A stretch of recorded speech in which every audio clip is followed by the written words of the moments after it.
Ayan siya, mga mi. May ilaw yan eh. So, try ko siya ngayon. Kinakabahan ako, mga mi. So, mga mi, i-share ko sa inyo itong Fujitsu Electric Eyebrow.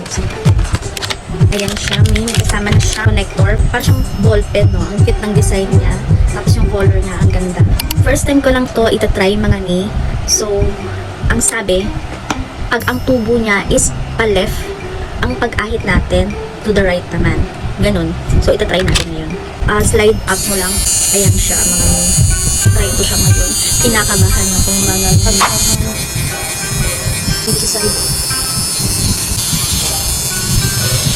Ayan, mga mi, nabawasan na po yung kalat-kalat ko dito. So, kung mapapansin nyo, wala nang kalat-kalat dyan. Ayan. So, tatry naman natin dito sa side.